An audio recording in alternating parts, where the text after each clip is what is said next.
This week on the OneCast, we're joined by Josh Hooks, National Professional Fishing League Pro. He's going to break down North Carolina's best fishing and his life on the tour. That's a good one. That's a good one. Oh, God, it's a toad, son. It's a toad, dude. Let's go. I wake up to a little bit of drool on my pillow, feel like it's going to be a bad day. Go ahead, Pete. No, I don't want to. What's going on, folks? Welcome back to the OneCast. We got a great episode for you guys this evening, and we are super excited to bring you the last member of the D team. But before we do that, head on over to onecastfishing.com. Use the code the OneCast. Get your hands on those snagless jigs, weedless Neds, soft plastics, all the merchandise over there at OneCast Fishing. Support him as he supports the show all the time. Where else do they need to go? Make sure you go over into your phone, go to the App Store playlist, download the Deep Dive app before your next fishing trip. Take a look at all the features they have. Help plan your fishing trip. Catch more fish on the water. Be more efficient. Look at the stream flow, their weather, barometric pressure, best locations, best baits, and just become overall just another tool to catch more fish. That's right. Head on over also to Hobie Eyewear. Use the link that we always provide to you guys to save money.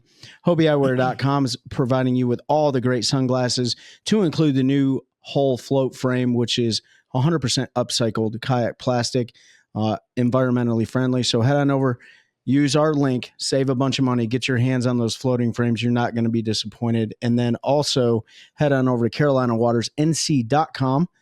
Get your hands on that UPF gear, those hats, those gloves, those buffs, all those things to help you stay protected from the UV rays. That's CarolinaWatersNC.com. All one word, the OneCast. Pete. You good? Let's go. You done? You were rolling there. Last, but certainly not least, if you're looking to buy a piece of paradise, a home, anything in Central North Carolina, make sure you hit up our friend Terry Carpenter, licensed NC Realtor at Coldwell Banker, Howard, Perry, and Walston. Just won Realtor of the Month for the month of January 2025. Right. So he's working hard out there getting people their dream homes. You can get his link in our link tree if you want to reach out to him that way. You can email him at carpentert@hpw.com. Or you can give him a call, 919-475-5002. We'll be sharing his stuff so you can get info that way as well. That's right. Look at that. 3 minutes. 3 minutes for our intro. We really cut this one down. We were talking about that before the show. So we're super excited. Trey was very excited about it. I'm jazzed, man. I'm ready to rock and roll. I look like a bum. I got facial hair. My hair's all long. I can't grow it on the top, so I'm growing it out the back. So kind of like, I'm here to party, but I still mean business type deal. I don't think I can grow a full mullet, but we're going to try Get that bald one going. I think you should try. That bullet. Yeah. Stocks and bonds in the front, beer bongs. Well, since he's already rapping here and you guys heard him back when we had the entire D team on, we are joined by Josh Hooks. We appreciate you coming down here. And you actually live pretty much right around the corner from here. So you're the final member of the D team, but you're a lot more than that. And that's really what we want the audience to know. He's the final member that's been on the show. Final member that's been There's no order in the D team. There is no order. The only order there was. Yeah. But no, man, we really do appreciate you coming down here, and we want the audience to really know your story.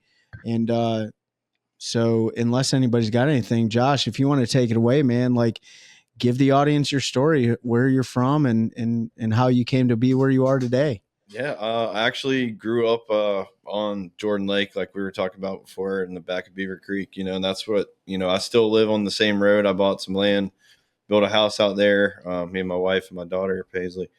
And it's home, and I grew up on the same road, like I said, and, me and Dad would go. Dad works in Fayetteville. We'd take the bass boat to Fayetteville so we wouldn't have to come home and hook back up to the boat to go so we could go fishing. So, my dad taught me at a young age, the ropes and, what it takes to catch fish. I mean, and we were never like tournament fishermen, but, my dad made the state team a couple of times. Like he fished tournaments, but when we were out there, we were going for whatever was biting kind of thing. So, but I wouldn't have the, instilled the love for, catching fish and whatnot if it wasn't for him taking me at a, a young age. But, as far as like my tournament career, I think the first tournament I actually ever fished was with my dad in one of his clubs, and I never forget.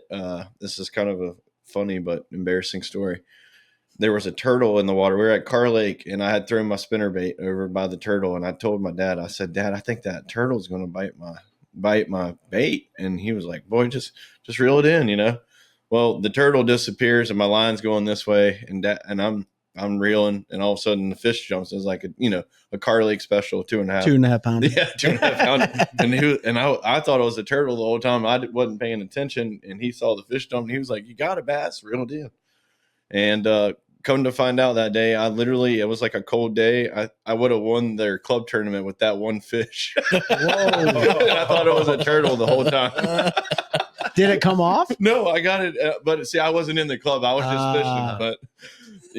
But so Dad was like, "Man, you would have won the tournament." Or I think it was either won the tournament or big fish. I was like 5, so. Yeah. But as far as, I know Dad, when they used to have the Rangers owner tournaments, and we had a whole 361 Ranger that Dad, went through and did everything, got us jerseys, and we went down there, and that's probably like the first real tournament I ever fished. And, you see that kind of, that's like, was obviously a really well-run tournament. You got like Jimmy Houston rolling around with his laugh and another story about that. My dad went up to Jimmy Houston that day at the tournament, and he was like, "Let me hear that laugh." And he said, "Well, hell, you got to tell me a joke first." Jimmy Houston's a good dude. But as far as fishing around here, I went to NC State, and ever since I was 16, got my license. My parents lived, in Apex, so when I didn't have class, or probably sometimes when I did have class, I would be maybe fishing at Harris or Jordan or Falls somewhere. But I used to go to the lake all the time, and I would always see Jamie, which I didn't at the time. He was fishing by himself, and one day he was just like, "Hey man, like I see you out here all the time by yourself, and I'm always by myself. Like, why don't you just call me and we can go we'll fish together."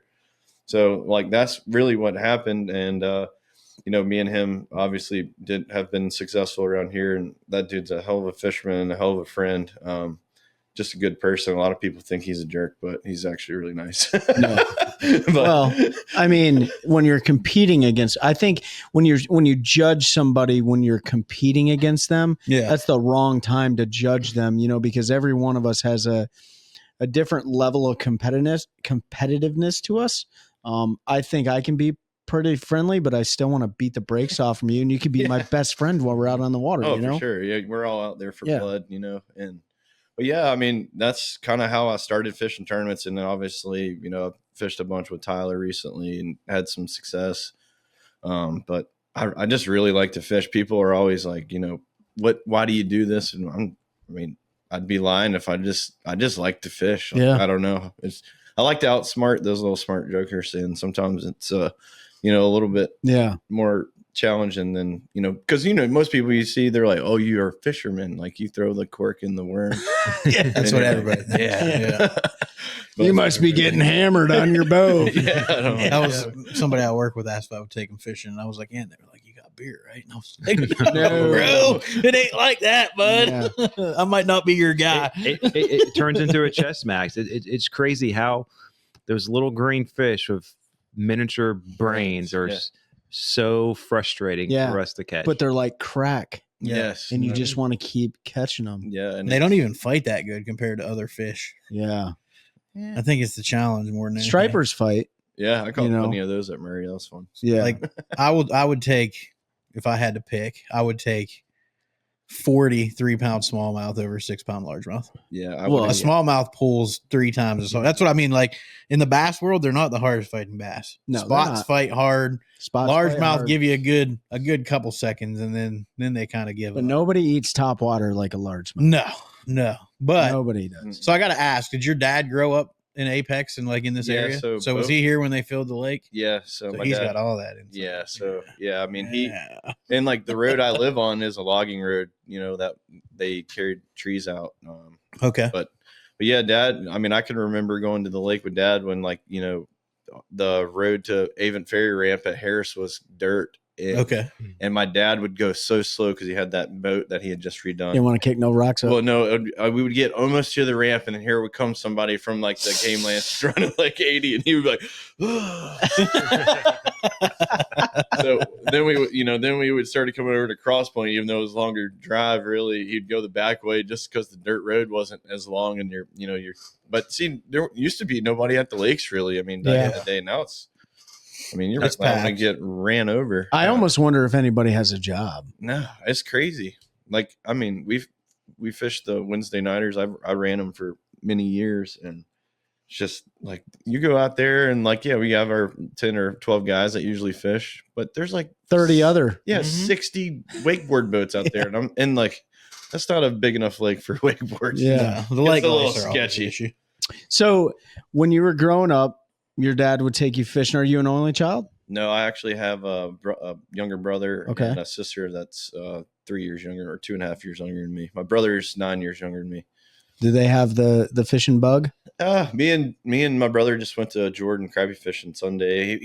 My sister's got 3 kids and he's got 3 kids. So, I mean, yeah, we go when we can. But Yeah. I mean, I can remember as a kid, Dad taking me and my sister Emily and my brother James out, and we'd go, tight line, drop spider rigs and whatnot. My dad really likes to crappie fish, but I actually remember when I was a kid, and one day I caught a tag crappie, and so did my sister.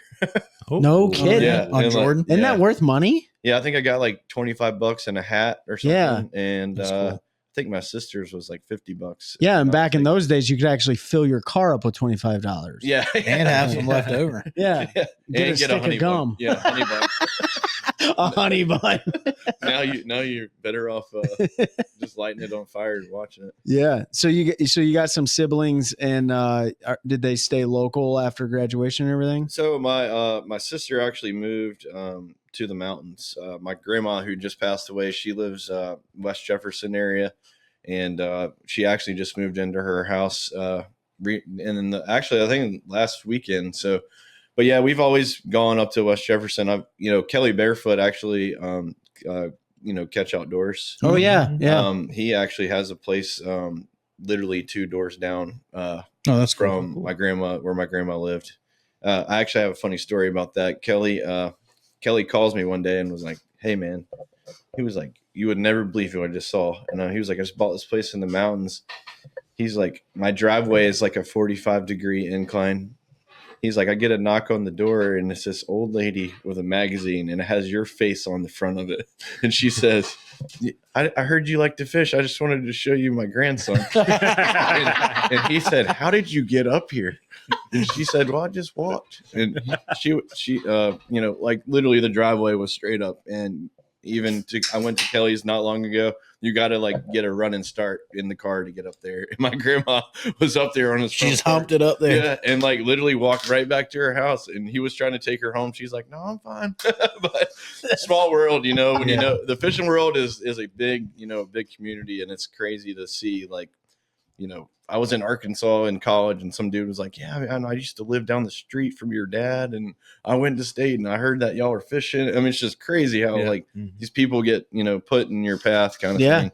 Well, it is. It's a big community. It's a big, small world in fishing. but it's a very small world. Yeah, It's tight and Big community, small world. And I'm here to tell you right now. I mean, I heard, I moved here 17 years ago, but I didn't really start bass fishing until like 2016. I didn't really start bass fishing until like 2019, we'll say, or whatever. But I heard names like yours and Jamie Fajardo, and I never heard of Seth Ellis. Never I think heard of that's. him. I think he's And it's a Falls guy. I'm super surprised because he yells at everyone. Like, how do you not? you definitely heard Yeah. that. You just, We just heard him. We didn't hear of him. But it is. You're right. Like it is. It's a really cool community. It's very dynamic. And there's a lot of like the old timers just respect this community too. Yeah. It's something so cool. Like you just love to fish. I love to fish. We have common ground and stuff. So, but when you moved on to NC State, so first, what'd you major in there? I started out in engineering, but I fished too much, and I ended up in wildlife Culinary arts. Yeah, wildlife. I was underwater basket weaving. Yeah, that's a good one. Yeah. But yeah, I'm actually a certified wildlife biologist, but I do nothing with my degree. Well, there's lots of that out there. Yeah, but I mean, it was a good time. I mean, did you ever I know we're jumping ahead here, but you're a kid, you're going to high school. Were you a good high school student? Yeah, I actually graduated with like a 4.3 or 4. Yeah, I was a smart kid, and I never studied. It's way more than I had.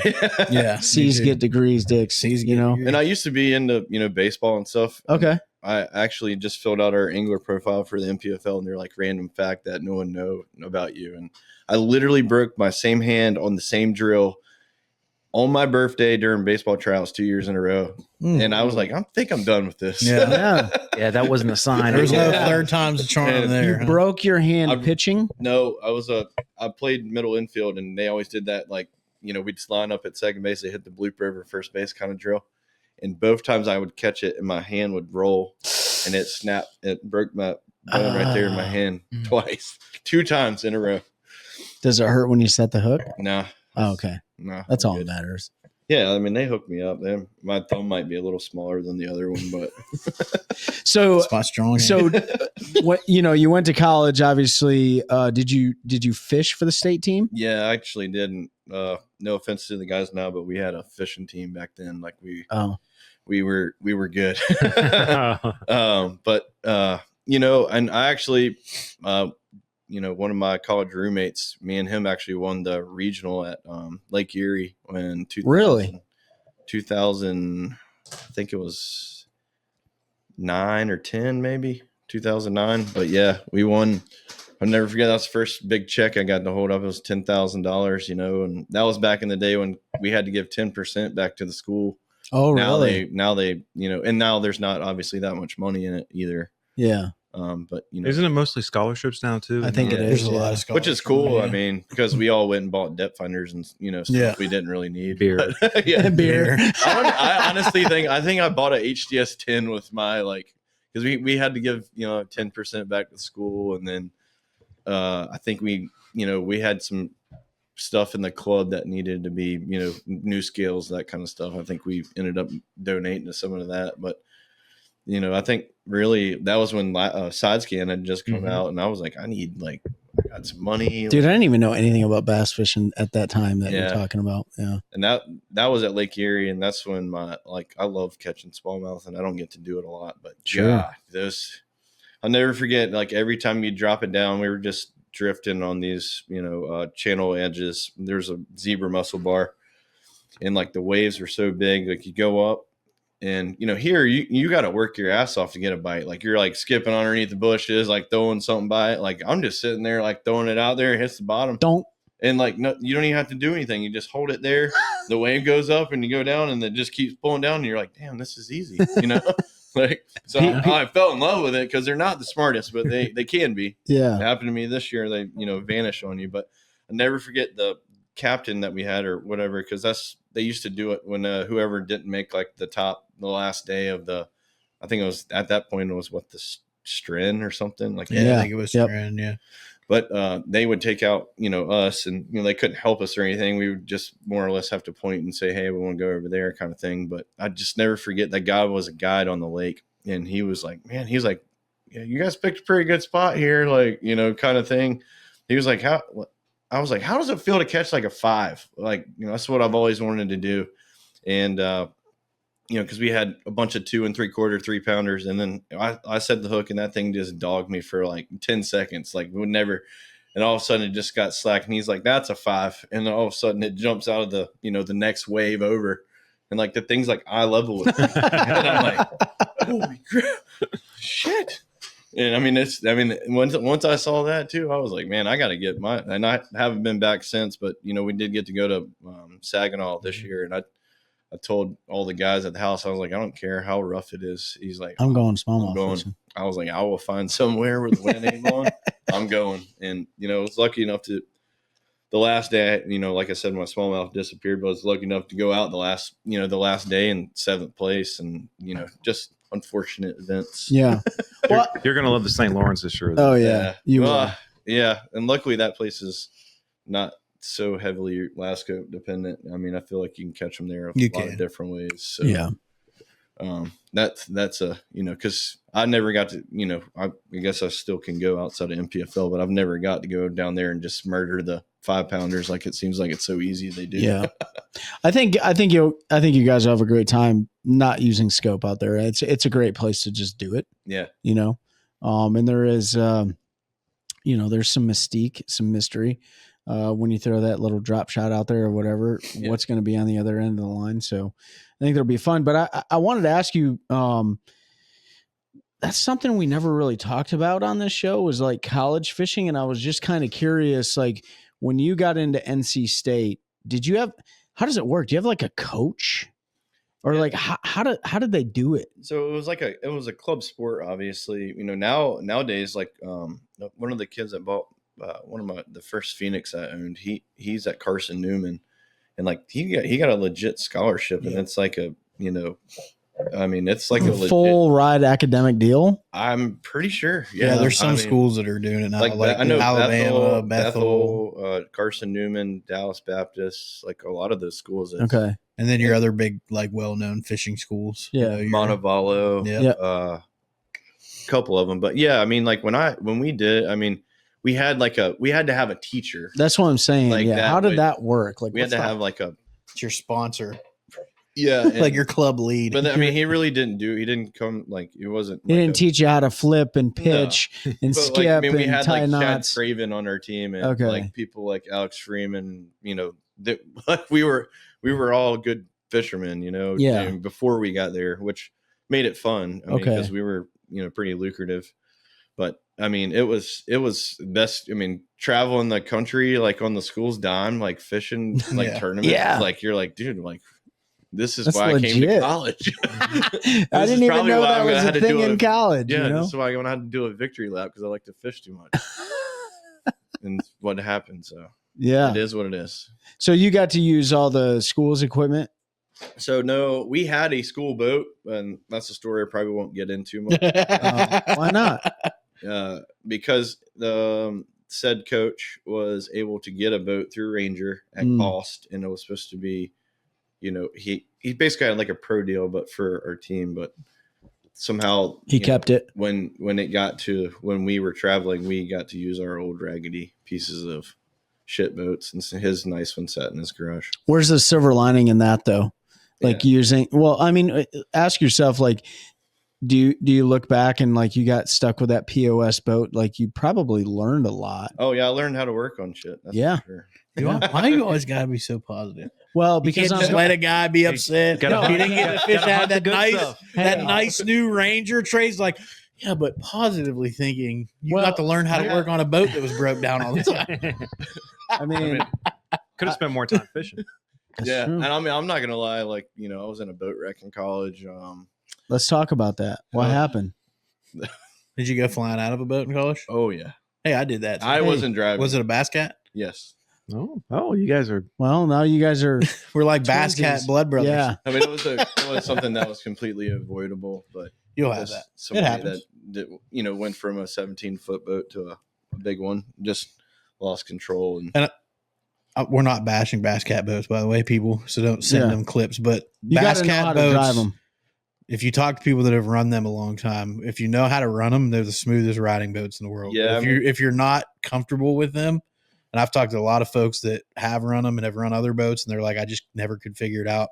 That it can be a rough ride. And if you're going from a 17-foot, not bass cat to Triton, fiberglass boat, and I mean, I could see it coming. Like two boats had crossed in the wakes, and we hit that right there, and just Hold on a minute. Hold on. Let's back up. Where were you at? The Alabama River.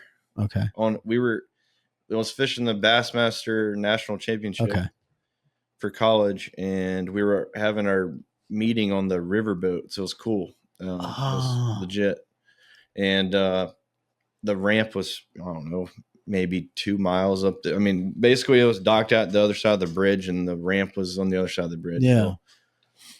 the person driving, I think he was waiting for everybody to get out in front of him, and he was going to, that's what I kind of gathered. But Felt you might want to showboat a little bit. yeah, and I mean, he hit those ways and Lego steering wheel, and we went from running 60 to nothing. And I mean, it hurt him pretty bad. I mean, obviously with the gear shifter, but the boat didn't have a hot foot. So we're in the middle of the river. Luckily, I didn't get knocked unconscious because I wasn't wearing a life jacket because we had to go 100, across the bridge. Everybody else was, running and going 45 or, so smart, But so I'm in the middle of the river. I remember Brad Kimmery from ECU and Zane got me into their boat, and I was just so mad. Yeah. Like just so mad. Like, get me out of the situation because I'm not. But the boat's out there running around with nobody in it. No kidding. Oh, no kill switch. No kill switch. No, we were Yeah, literally you just going ran. from here to there, and somehow ended up almost dying.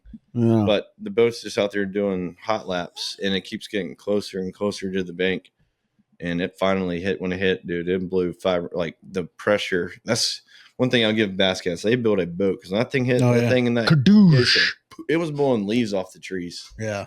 But it would hit the bank and grind in the rocks, and because it's still pegged at 3/4 spot throttle, I would say, grind in the rocks, and like I had I think I broke a couple toes and a lot of fishing rods and stuff, but that I was on that boat that was going around in the middle, and Chris was the guy driving, and he was on another boat, and I actually jumped on the boat and pulled the kill switch when it would hit the rocks, it would sit there and go like this for, 40, 50 yards. Just chewing up that prop. Yeah. Well, it couldn't get back on plane, even though it wasn't on the thing, but I finally got on there and pulled the kill switch. And then I was like, y'all need to remove me from this situation. Yeah. because I'm not very words with happy. somebody. I'm about to fire somebody up. Dang. So my crazy story is my dad and Chris's dad actually drove that 361 Ranger that we were just talking about all the way from Apex to Alabama, and we got to fish the next morning. That's wild. Wow. Yeah, That's a haul, best dude. parents so far. You can't do it without them. Yeah. Especially when you're a broke college kid. So Yeah. but Yeah, it's not Damn. not the boat's fault, and it's a good lesson I think for everybody So it's a great lesson. I mean, I'm bad about it. Life jacket was Kill definitely switch. Especially on my little lake, I'm bad about not I putting my know. life jacket on. I'm bad about it too. But it's like with what most car wrecks happen within 10 minutes of your house. They do. So it's.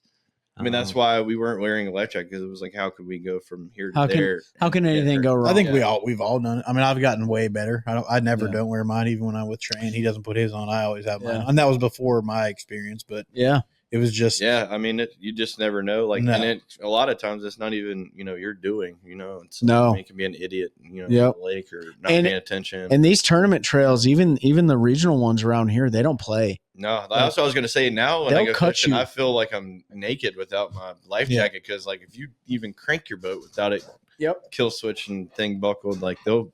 I mean, you guys saw it earlier this year on NPFL. Yep. Will Harkins got he had to just throw back his fish because he didn't. I mean, he had it on but didn't buckle it. I mean, that's you got to think of the liability that they really have on their shoulders, so you can't really fault them for for that stuff. I mean. Rules are rules too, We had we didn't see this in person, but we heard the story from the guy that said it happened to him. He had about 25 pounds in the box, and Fisher's a man. went to put his boat on the trailer and didn't have his life jacket or kill switch on. He and just threw it on the threw back. it on the back of the trailer, and the tournament director saw it and said, "You're because done. their rules are. You're DQ'd." It's not. A lot of tournaments will say idle. You don't. If you're idling, you don't have to have it. Like with the Fisher's a man, as soon as you put, You're in if it's gear. in gear, you better have You it. better Take have it it. on. Yep.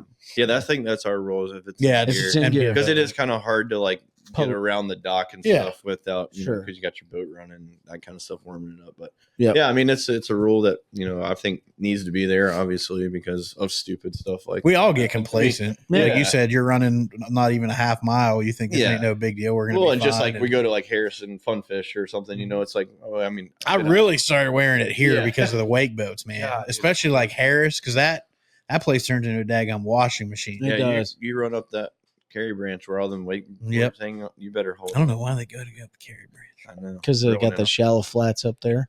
Yeah. So They make bigger wake. Yeah. so after college, Yeah, Carry so Branch. you got your biology degree, you said, right? Yeah. Wildlife biology. Well, yep. And so when you graduated, did you jump right into the workforce? Yeah. I mean, yes and no. I mean, I started a furniture business, and I'm a carpenter, but that's what I learned to do. Growing up, and I started a furniture business, and it just wasn't. It was boring being home like all day, and then you know what I mean. Just like I didn't leave the house. Josh's couches. Yeah, well, it's just like work in the garage, and I didn't really have the Yeah, I best know that, facility at the time either. But actually, Jamie, my fishing partner, longtime best friend, he was like, "Hey, man, like this dude in my B&I group's, looking for somebody. I think you ought to go, see it." And I ended up. That's what I still do today. So we basically do general contracting work, insurance related projects really? mostly, but we do a couple of remodels and stuff. But we stay busy. It's ever since COVID, I feel like everybody just spending money on their house. It's crazy. Yeah. But yeah, So you lay a lot of wood. I'm laying the wood.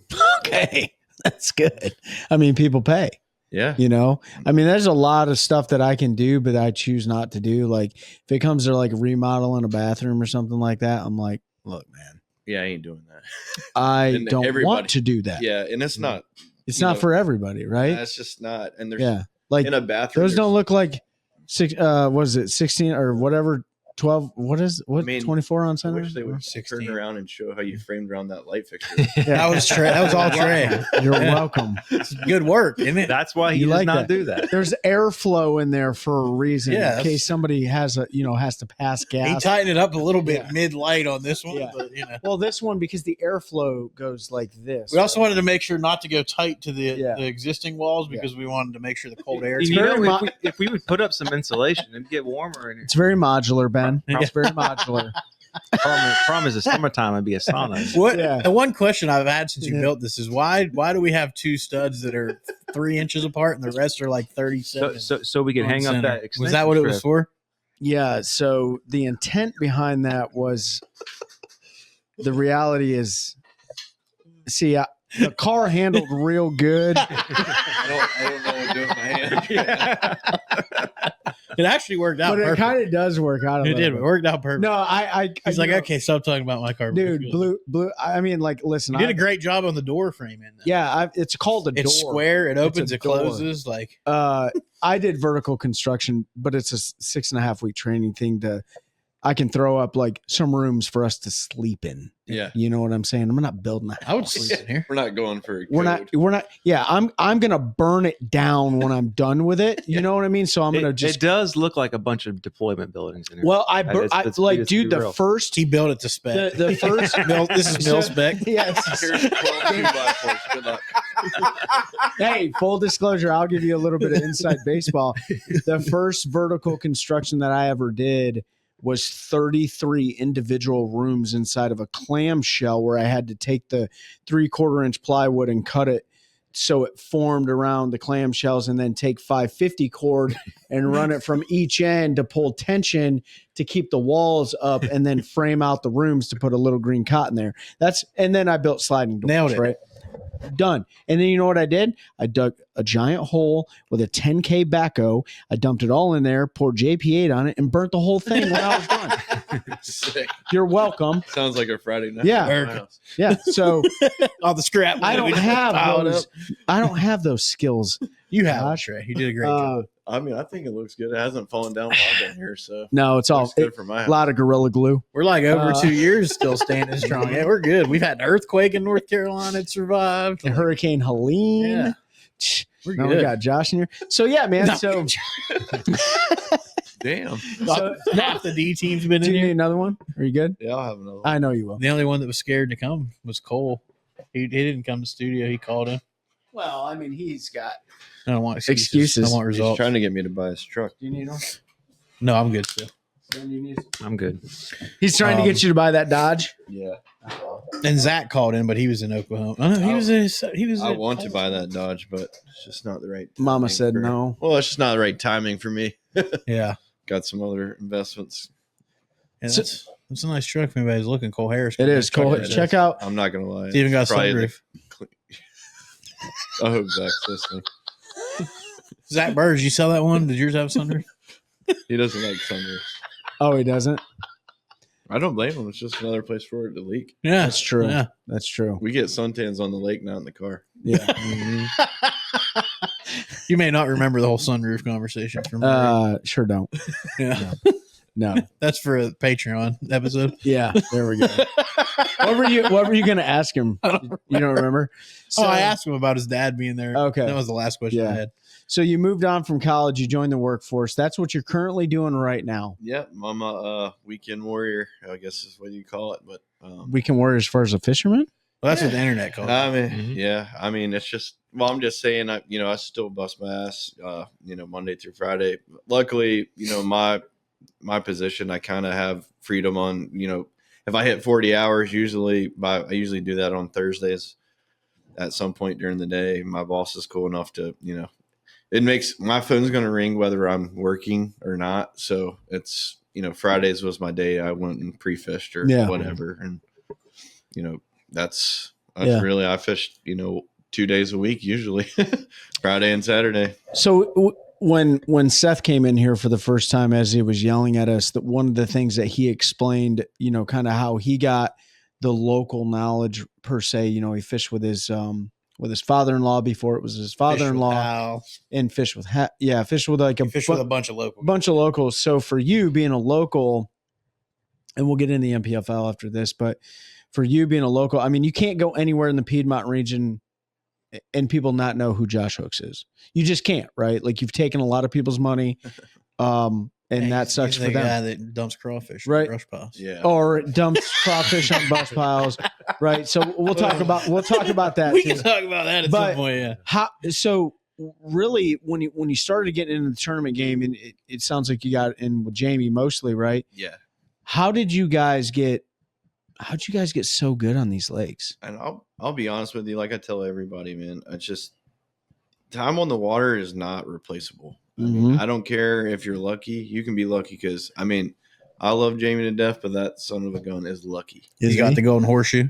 Yes, like I've seen stuff happen that I'm just like, how in the fuck did that just happen? Yeah. Like I'm talking about trying to get a crankbait off a stump, muddied up. And an 8-pounder eats it. Literally. Yeah. In front of other people. And I'm like, and he's like, net. I'm like, yeah, okay.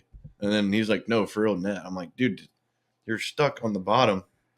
The stump came alive, Josh. And then the mouth comes up, it's that big. Yeah, I'm just like, how did this happen? Like, I can't even, like, when I tell that story to people, I'm like, no one's going to believe me when I tell this. Yeah. Because it makes no sense.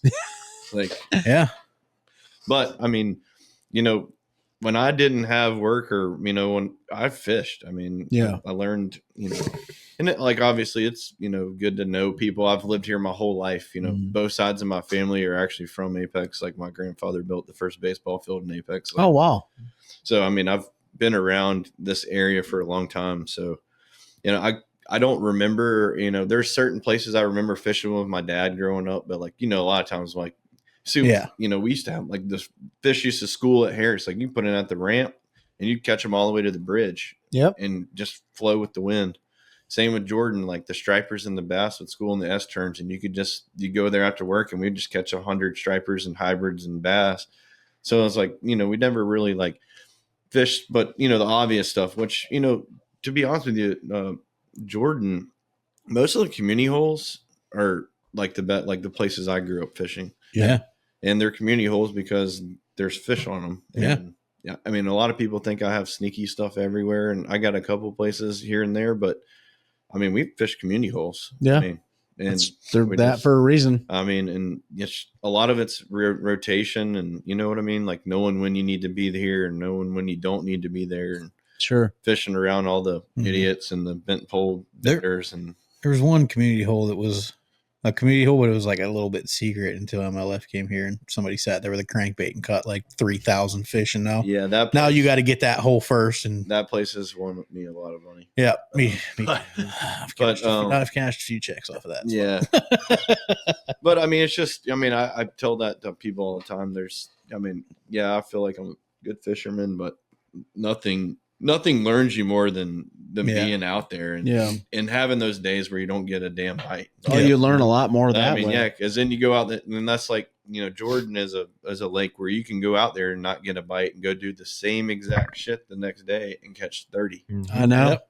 And makes no sense. The exact same stretch. Yeah, Everything. literally. And Yeah. same with, when in practice, you can go and then, it's just about making adjustments too, obviously. I mean, I feel like on the fly, if you're able to be like, I got to stop doing this and pick up this and do something different because I'm sucking right now. That's why I told everybody when they asked, like, oh, we got a tournament coming. I'm going to practice Friday on Jordan. I'm like, I don't need to waste your time. ask Yeah, me. I don't practice on Jordan anymore because every time I have, I'll go out there and match him in the face. Yeah. And then come tournament day, Well, 24 hours or less later, and they're nowhere to be and found. there's no reason to catch them the day before because they damn sure ain't gonna. They're not going to No. reload the next day. I've been, a lot of people don't know this, but I'm really good with my electronics and, finding stuff and seeing fish and whatnot. And that's, when I practice, I don't even cast. I Really? just go and ride.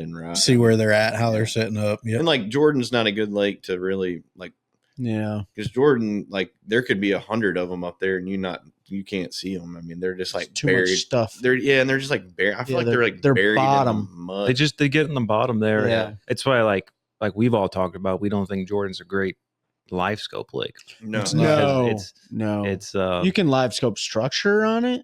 yeah, I mean, yeah, you can but target you might structure or you brush might not be able piles, to but see like the fish. a Yeah. lot of times you're not seeing individual fish. And then you got like Harrison Falls. They set up like you would think there's like a TVA lake. Like they're Yeah. just like Yep. suspended at 15 feet and just loaded like Loaded. hundreds of them. And you're like, what? Yep. And then you go to Jordan, you can go look all day and you never see it. I've never seen a school bigger than like 5 fish on Jordan. There's a couple places where the small ones will get Yeah. like Yeah. like two Like babies? like 2 pounds. I know some spots in the river you'll get. Yeah, like you'll get they'll some be bigger like 40 or schools 50 stacked on up. them. But it's just Yeah. they're not the quality. I mean, at Jordan, if you can get 6 to 8 bites on a good day, you're gonna. I mean, You're going to catch. fishing spots with structure versus, like you said, catching those because those schools are dinks most of the time. Yeah. I have gotten to a couple like really big schools of really big ones before. Yep. 2 or 3 times. Yeah, it's few or far between. Yeah. It's not a normal. And it's not like It's almost like you hit the perfect day when it just happened to and be. it was on a community hole. Like Yeah. and Happened obviously- one time to me, and it was like a DT12 or DT10 out in the middle of the lake on a hump, and there just happened to be like a 7-pounder and then a 4-pounder. Yeah. And then I rotated and came back to it, another 4-pounder, and I was like, okay, this is weird. Never happened to me again. The Nope. first time, it's the last time it's ever. Chelsea and I hit a little pocket one Yeah. time, and she caught off of one piece of brush like 27 pounds and 6 casts. Oh, wow. And I've never caught another fish in there again since Yeah. then. Yeah. That's what happened. It was like one of those days we rolled in there, and it's just one of those spots that looked super good. Everything was right, and they were stacked there, and she And- caught them. Yep. And it's never been. it happened. And I go in there every time I fish it. Yeah, I mean, you have to. You Yeah. owe it to that. So I'm like, I've got to go hit I that have to bush. go. Yeah. But I mean, like I can remember one year me and Jamie pulled up like I said community hole, and we both fire the crankbait out there, and mine it hits the surface, and I'm throwing in probably 8 feet, and as soon as the crankbait hits the bottom, one locks up on it, and I'm one of those people, I don't like catch fish my first cast, but it was probably like a 9.5 pounder comes up, Oh, wow. jumps, and the crankbait comes off in the middle air, and I'm reeling it back in and make another cast, and I catch a 7.5. In the same cast. And Jamie had a 8-pounder on, so we were beside the boat You had Trying to- 15 pounds, trying to figure out whose was bigger to net it, and I'm like, at this point, 2 fish. So we netted both the fish, both crankbaits in there. I had cut holes in the net, but before we left there, we had 31 pounds, and we had 34 that day, and we culled all but those 2 fish. Did that you we caught. win? Yeah, barely though. Barely. Jordan be like that, man. Mm-hmm. That's Yeah. disgusting. Trey Nichols and his dad had 32.90 something. You look at some of those derbies, and guys will come in with 30 plus and lose. I've never had a bag over 20. And or I've had a bag over 20. That was but in the middle of summer too. never had a dirty that's even 30. special. That's even more So special because you see some of those weights like late February, early March, where you Yeah. get. I mean, they snuck up on 40 pounds. We all know Yeah. who. Like, and the next dude had 36 and lost. I'm like, if I came in with 36 pounds and I didn't win, I'm probably Yeah, gonna that happened to win me too. at Harris. We had 39 something and lost by 6 pounds. from Shane. Yeah. Was that the everybody knows YouTube famous bag? You can't get those. You can't. I mean, I'm not saying you can't. But You can't. you most fish likely will don't- not get there anymore. No, those fish won't. I mean, I'm not going to say they don't live in there, but the amount of them. The amount of It's not venom like it there. was when the hydrilla and all that was there. Yeah. That school of fish that he was on, I know exactly where it was at. it was literally probably 100+ fish, Yep. and they were all Giants. because in practice I had caught one that was like 9 something, and it had like 7 with it trying to eat the crankbait out of its mouth. I don't even know if they school there anymore. To be honest with you, I haven't seen them school out there in a while, which Yeah. sucks because that was so fun. We Yeah. used to just run our boats around in circles. And Yeah, that's get all you up, had to and do. Then they stir up the shad, and then man. everybody be ready. Yep. You can still do that, by the way. You can. But you're not going to catch. But see, 4 they to used to 6. come up with for like 10 minutes. Now they I come know. up for like 10 seconds. Yeah. Yeah, you got to hit 100%. them in the head when Yeah, they're up. you got to and go to they're Lake gone. Murray to get the stripers to come up for 3 hours. That's what you want. But Yeah, I had some fun with those recently. so you and Jamie fished locally here. Last year was your, let's say, it was your first year. Yeah, and I got to, I met Tyler through, I actually met Tyler through Jamie through Angler's Choice. I think they were, Okay. but Well, one before we get where you're going, Trey. Like after you graduated, you fished state team. Did you ever quit tournament fishing, or did you just keep rolling and keep with the local stuff? yeah, I just kept going. I mean, Did you have aspirations to fish like on a national scale again and travel around, or? I'm one of those people. I don't really like care for the, chasing sponsors, and that's like the least fun part to Sure. me about it. Like I don't like to do that stuff. I just like to fish.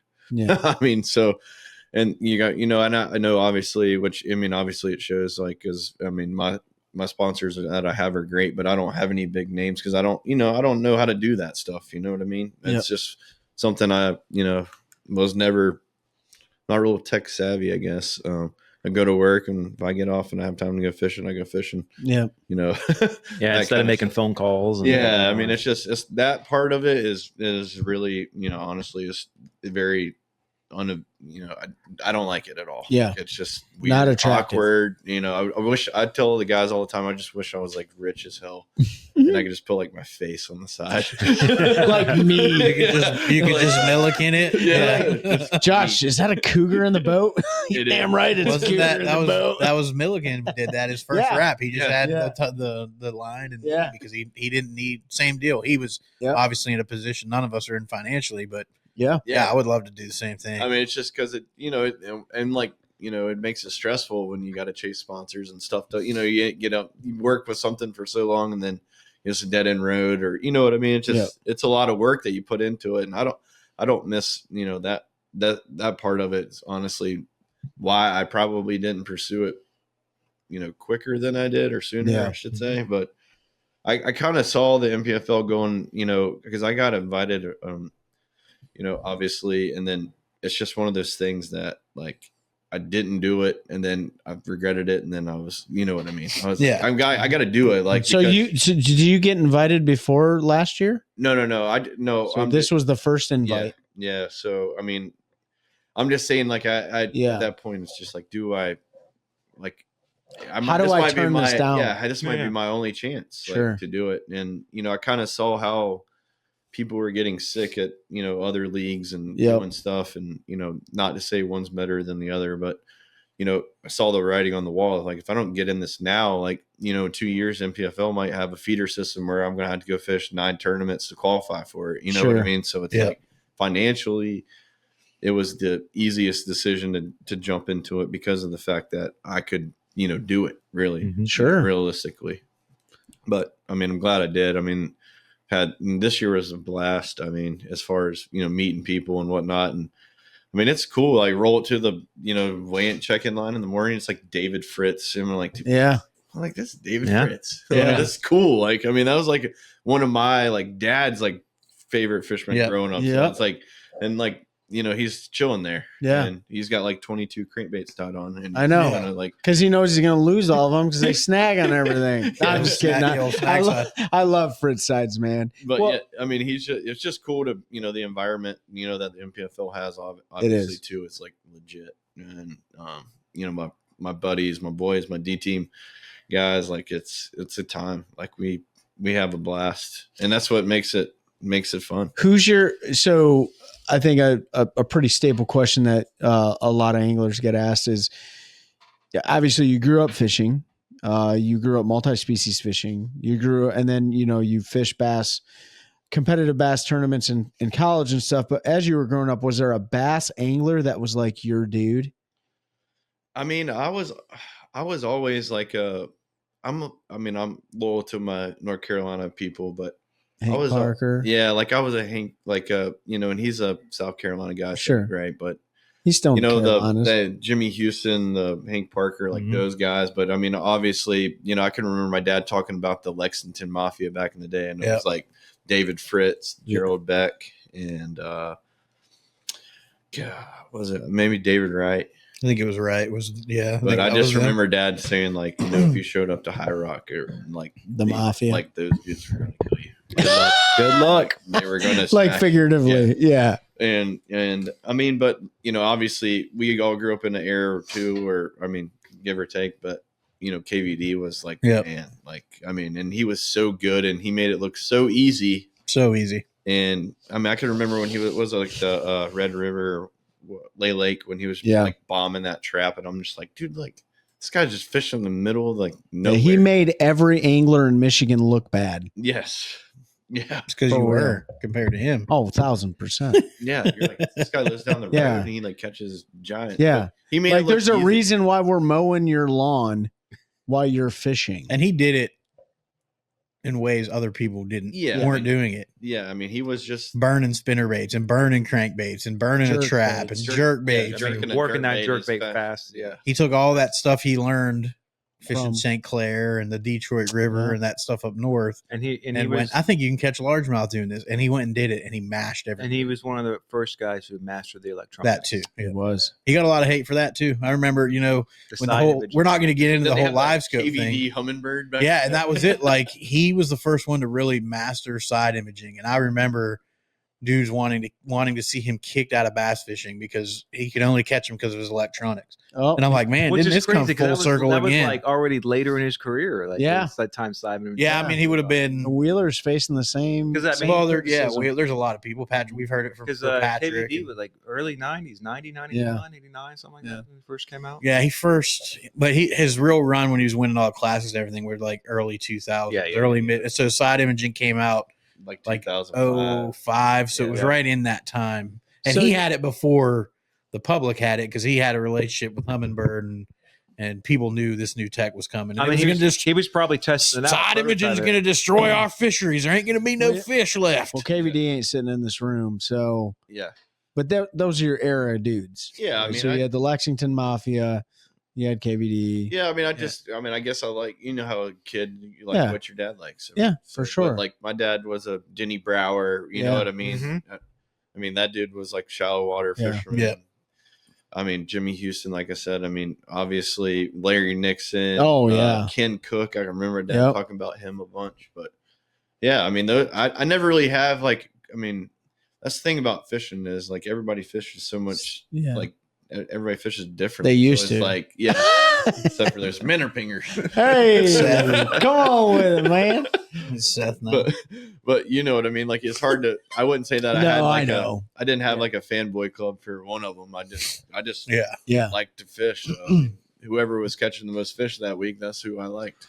So you've been married for a long time, right? Yeah, a long time. I can't even remember, since 2000. Well, remember, because if your wife listens to us, you're going to get in trouble. A long time. Okay. So you've been married a long 12 time. years this year, I think. There you go, hon. 12 years. What was that conversation with your wife like? I actually proposed to my wife on the bass boat at Harris Lake. Did you really? So it wasn't a hard conversation. Yeah, it was easy. Caught a couple of fives and proposed. She knew who she married. I mean, So when he went to her about the NPFL, she wasn't shocked. He didn't put the ring. Pissed that I didn't tell her before. So where on Sharon Harris did you propose? In the back of Cary Branch, right there in that little pocket past the trestle on the left-hand side. Yeah. I know exactly what you're talking about. I know what that's saying. One of my favorite spawning areas. Yeah. Have my dog and her. I think I still have it on video. I'm going to make a video. This is where Josh X proposed to his wife. It's there. I'm looking at it right now. Propose to you in that. So conversation. But me and my wife used to fish a lot. I did that for the look She's- from Ben. I'll never forget when Harris was really good. God bless her Circa that day. 2015. She had like a legit, like it had probably like 11 and a half, I would say, because she caught a 10 and a half like 5 minutes later. And it came off, and she took a G Loomis GLX and smashed it over the motor cowling. And I was like, "Do you realize what you Do just you brought?" know what you just did? That was like $600 rod. And, but Not anymore. they were. That was when we would catch them on the swim bait, the like the Yep. just the hollow bellies out there, and she would throw it, and she was competitive. Like she wanted to catch more than me. And that day, I think I caught one that was 10-3, and she caught one that was 10-6, and she lost one that was legitimate. Like I'm telling you, it was 11 plus. It was giant, Oh. and it came off right beside the boat. This was like 2013, She just 14. said, "Whack-a-pow." No, this is probably 2000. Yeah, that's probably 13. Something like that. And that was But the day you proposed? No. Okay. No, I was like, I might have changed my After timing. a No, little I bit. think this might have been after the fact, because if It's our I'd seen her- anniversary. if I had seen her hit that motor with that GLX beforehand, I might Like have it's thought- over. You might have thought twice about it. Might have delayed things because I got to replace the $600. Yeah, I gotta. You know what? I don't get that mad when I lose a fish, but if I was to lose Neither like do an I. 11, And she literally, I mean, obviously, she doesn't fish all the time, so like, and I like she knew what a 11 big pounder. she knew what a big one was, Yeah. because we had caught plenty, and but yeah, dude, when that fish came off, I'll never forget. Like somebody had bought that GLX at a yard sale and gave it to me, because I had all JB's rods. And, yeah, JB custom and rods. so like I was partial to my JB, so I let her use the NRX, not knowing that it was $400 or $500 more than the other one. Snapped. Oh Yeah, then you man, watched it grenade off the motor. Yeah, and literally whoever owns that old 361, that scratch that's on the top of the motor is that's from my wife. Now you know why it's there. There's the story to the scratch on top of it's it. got purpose behind it. So the conversation with your wife about the league, how'd that go? I mean, obviously it's a financial, decision really. She's not she's a homebody, so I mean she's not one to travel around and stuff. They did get to come to Hartwell this year, and I got Paisley up on stage and stuff. That was really cool. Yeah. But she doesn't like to travel as Yep. much, so I mean, but she wants, she wanted me to, pursue that, because she knew I've been wanting to do this since I was a kid, kind of thing. And I had the opportunity to do it, and Lord willing, like I said, she was cool with it, which not everybody has that, going for them. But she's my best friend kind of person. I can talk to her, and like when I was like, hey, like this is what's at that's at stake here, and she's like, why wouldn't you do it? Sure. Yeah. Which that when you leave the house with that kind of support, that helps out the cause a lot. Mm-hmm. But I mean, you can't do it with a team anyways. I mean, just without a team, I mean, it's just hard. But Yeah. I mean, it's hard being away from I get home and Paisley looks like she's growing like a foot in a week. It's like time to slow down. But can't catch them on the couch is what I always say. Man, it's true. Fish ain't gonna catch themselves. Yeah, so Just Yeah. So you went first year, got in with a great group, had a good year. I mean, you finished 23rd in points, if I remember right. yeah, should have been slid into the championship. I know you. top 15 if I hadn't had some stupid stuff. I know you had a couple things happen, but that's part of tournament fishing, right? Yeah. yeah. What'd you learn this year? Because I mean, you fished nationally in college and larger tournaments, but it's a change going from so many years of local where you got to fish 3 days and manage all your fish and practice. So, how was that transition for you? Yeah, it's definitely different. I mean, and going back to like equipment stuff, like if your boat breaks down at Jordan Lake, I'll just get pissed and go back to the house kind of thing. Mm-hmm. You can't do that when you're in Missouri or anywhere. I mean, because you're so far away from home. Yeah. Being having your equipment dialed in and stuff. Like if you don't have that stuff, like I don't care how good of a fisherman you are. Like that was a dumb mistake on my part. Left my jump box in the truck, idiot. And I could see my truck from where my batteries wouldn't start right there in front of the ramp. So it's like That was on Murray. yeah, and like it's just the little things you don't think about. Like, whereas like I'm at the house, I could have called somebody, or you know what I mean. But like, now you're fishing with guys, and you know, a lot of them would still, had I not waited to the very last second to go in, you know, people would still, you know, obviously help you out and tow you in, that kind of stuff. But it's just, yeah, like you said, like sharing fish, or you know, that's the thing that if somebody's fishing a spot around here, I don't go near them because I don't like to fish. But when you put 130 people on a body of water and everybody's got the same mentality, I mean, it's, you know, you got to get used to fishing behind somebody. And yeah, you're gonna have guys that find the same fish. yeah, I mean, there ain't fish the so same many way and secrets, and you know, And you've only got so much time to search for them. And yeah, and like a lot of, I like, you know, I'm not real big on like the pre-practice thing, because I'm one of those people. If I were to go down there and catch 30 pounds doing something, I would be so gung ho on doing it that, you know what I mean. I just feel like it doesn't benefit me as much as it may others, other than maybe not tearing your lower unit off at like Santee or something. But yeah, it's a different atmosphere, obviously, you know, because everybody there is, you know, they mean business. You know, I always tell people, you know, around local stuff. I mean, you got guys that are out there that are just, you know, Happy to be there. You know, we're just having fun. You know, they're like, hey, I heard there was a tournament. Like, I just came to check it out. You know what I mean? Like, they're like, everybody is like, I'm here to cut your throat. You know what I mean?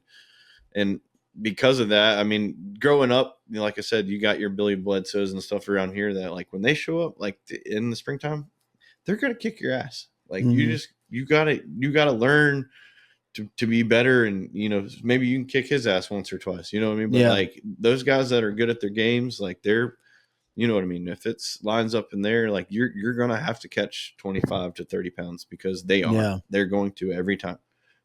And now you're in a league with, you know, guys that all could potentially do that, you know, at any given day. So it's a different different atmosphere. I mean, it's still fishing family. Everybody, you know what I mean? Around here, we're all, you know, cutting up before the tournament. We're all boys, and you know what I mean? I mean, it's fishing though. Like, that's what I love, the competitiveness of fishing. So it doesn't really change, I wouldn't say, from like, because I still want to win just as bad as I did, you know, around the house, and I do there, obviously. But you know, but it takes three. Like, a lot of people don't realize that. Like, you know, you go out to Jordan, you say catch 30 pounds. The likelihood of you going out there tomorrow and catching 30 pounds is pretty slim, if you ask me, unless, you know, stars are aligned.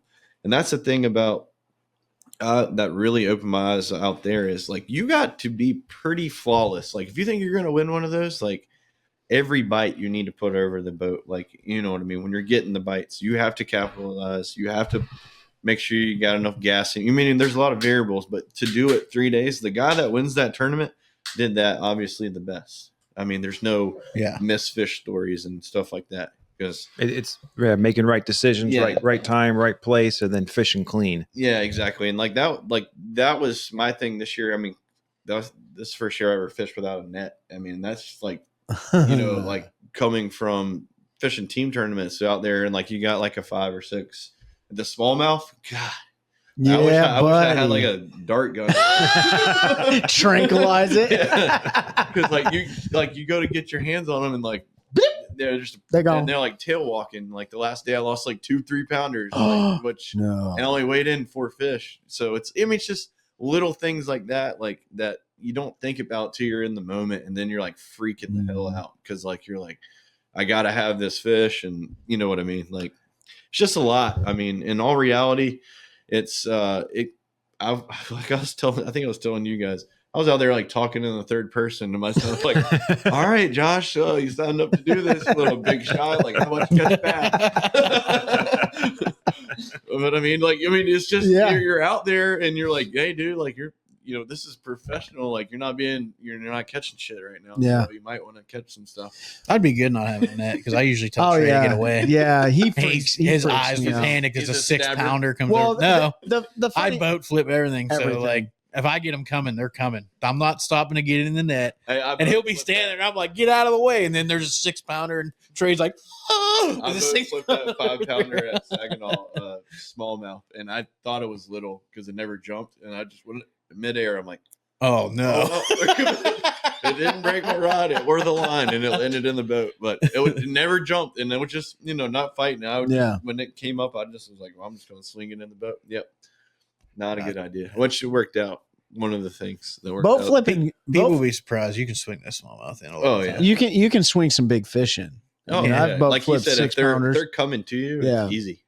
But, especially if you're catching them on like a buzz bait or something like that. Like you can. oh yeah, if you I got flipped braid, 7-pounders in the boat before, right? You got to have the right rod for that and the right line. But yeah, and you've got to look like if they're- it's skin hooked, I'm not Yeah, going to if it's skin hooked, right? Like, or but if if it's buried and I can't Yeah. see the bait, they're probably coming over the rail at a high rate of creating speed. a lot of drag because the whole mouth is open. Like you might want to just grab that one, but well, the smallmouth you can't. Their mouths are. Yeah. they're tiny. They're like that, That's and you're tough. like, they're just and they're like, oh, You crap. gotta They are. go with the scoop, baby. Yeah, Scoop it up. I finally right? figured that out. Get Lake Gaston is a great place to go practice that skill. What the spots? Yeah, they it do a is lot of- because they do a lot the of similar same stuff. Yeah. They're So- on Just steroids. not quite as on Ju- crack. Yeah, dude, those fish are The Great Lakes smallmouth, Yeah, Like, something different. I mean, they nobody literally- understands unless they've caught them how different they are. And it'll be like jet calm out there, like not a ripple on the water, and then like all of a sudden it's blowing like 25. yeah, that's right. Oh shit! Like, Did you? But there's a lot of flies out there when it's not blowing. It's Did you get bit by the flies? no, I don't know. Maybe we went there. I know You there was. didn't- You were probably there the right time of year. Yeah. Also, Saginaw. Not yeah. as bad as like the Great Lakes, though. Yeah, not I as don't bad know. as like It was when we went there. That's when we had that like tornado come through. And, Yeah, they were there. Everything was a little bit I think weird. the tornado might have taken all the bugs out. It was a little weird when they were there. 'Cause it They had was- tornadoes. It was rowdy. So Um, I wanted to ask you this. I don't know if you guys asked when I was using the bathroom, but the very first tournament you fished, did you ask this? Was he extremely nervous? Were you extremely nervous? No, I wasn't like. I wouldn't say I was nervous. I mean, obviously, you're putting in a young kid into a different environment, kind of thing. You know, what Yeah. I mean? It's just you don't know what to expect. But I mean, like I was saying earlier, like the NPFL is like a fan. Like, dude, It is. these dudes were like back. It's like I fishing felt the fishers of men or something, yeah, dude. Yeah, it's like I mean, Yeah. just super low. Like obviously, there's a lot of money on the line, but it felt like it was like a club, like dude. a Tuesday night like Yeah. jackpot. I mean, just hey, show up. We're gonna back your boat in. We're gonna put your keys in your gas cap. Yeah. Like have fun. Oh, by the way, you're fishing for $100,000. Yeah, yeah. I mean, which is, I mean, it's awesome. And obviously, as the years progress, I think they're gonna get, it's gonna get bigger and bigger. Oh, 100% Oh, yeah. agree. Because all people are jumping on board, and like I said, that's kind of why I did what I did when I did it, because I thought if I had waited too much longer, then getting in at that point Yeah. would be a little bit more challenging. But it is. I mean, I've always wanted to say I fished against those guys, and now I can say I've done it. And this year we'll see how we pan out, because now we got there's some straight hammers coming over. Yeah. So, I'll be coming next year, so you guys yeah. watch out, dude. I'm probably going to retire before you. You better knock it off. I want to show up Look- with a 17-foot aluminum boat and just take it over, dude. I'm just kidding. I'm not gonna Yeah, do it. I mean, But, but I want. go Yeah, ahead. No, no. You have more NPFL questions? I wanted to ask about how long it took to really start trusting the household that you were a part of, right? Yeah, I mean that was evident. So Zach wasn't able to fish the first tournament. So it Yep. was just me and Cole and Seth, and I mean we had a meeting at my house before all this even happened. And you already knew both of them from fishing against them. Yeah, I obviously, mean I locally. didn't know like Cole as much as I knew Seth, just because Cole had only lived here for a couple of years. Yeah. Oh, that's right. Yeah.